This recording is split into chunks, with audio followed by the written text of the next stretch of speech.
আসসালামু আলাইকুম রহমতুল্লাহ। আশা করি তোমরা সবাই ভালো আছো। তোমাদের মধ্যে অনেকেই ওয়ান অফ দা এর ব্যবহার নিয়ে অনেক কনফিউজড।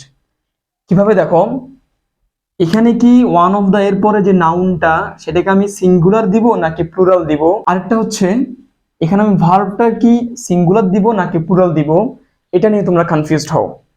তো আমাদের মধ্যে অনেকে দেখা যায় বারবার কিন্তু এগুলো পড়ে, ঠিক আছে, দেখা যাচ্ছে পরীক্ষার আগেও সে রিভিশন দেয় কিন্তু তার খেয়াল থাকে না।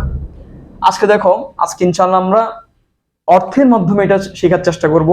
ইনশাল্লাহ আশা করি তোমাদের আর কখনো এটা নিয়ে ভুল হবে না। আচ্ছা, জাস্ট 2 মিনিটের ভিডিওটা দেখো, আশা করি তোমাদের একদম ক্লিয়ার হয়ে যাবে। দেখো, একটু খেয়াল করো।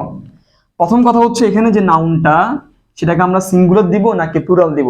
আচ্ছা, আমরা অর্থের মাধ্যমে জিনিসটা শিখবো। হ্যাঁ, দেখো, ওয়ান অফ দা বয়েজ, এটার অর্থটা কি? এটার অর্থ হচ্ছে বালকগুলোর মধ্যে একজন, মানে বালকগুলোর মধ্যে একজন বালক, মানে অনেকজনের মধ্যে একজন। অনেকজনের মধ্যে কয়জন? একজন। ক্লিয়ার? তাহলে এটা অবশ্যই কি লিখতে হবে? আমাকে প্লুরাল লিখতে হবে। এরপরে এই ভার্বটা, এটা কি সিঙ্গুলার হবে না প্লুরাল হবে? দেখো, একটু খেয়াল করো। আমরা অনেকে এভাবে পড়ি, অফ একটা প্রিপোজিশন, এই প্রিপোজিশনের আগেরটা কি হয়? সাধারণত সাবজেক্ট হয়। এখানে যেহেতু ওয়ান আছে সেহেতু আমি এখানে কি দিব? ভার্ব সিঙ্গুলার দিব। আর যদি এভাবে তুমি খেয়াল করো অর্থের দিকে, যেহেতু এখানে অনেকগুলো বালকের মধ্যে একজনের কথা বলা হচ্ছে, তাহলে সাবজেক্টটা কয়জন? একজন। তাহলে অবশ্যই কি হবে? ভার্বটা সিঙ্গুলার হবে। আশা করি বুঝতে পেরেছো। আর এখানে নাউনটা হবে কি? প্লুরাল। এবার আসো, আচ্ছা, এই বাক্যটা তোমরা খেয়াল করো।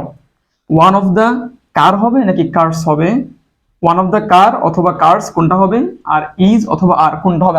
ভিডিওটা পজ করো, পজ করে একটু চিন্তা করো। আচ্ছা, এবার আমি বলে দিচ্ছি।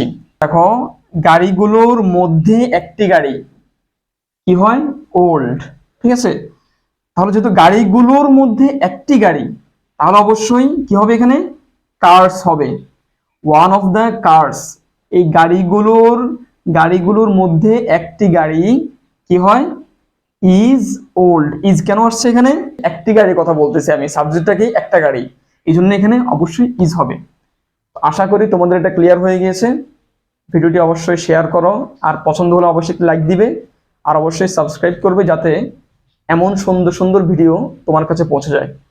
আল্লাহ হাফেজ। আসসালামু আলাইকুম ওয়া রাহমাতুল্লাহি ওয়া বারাকাতুহু।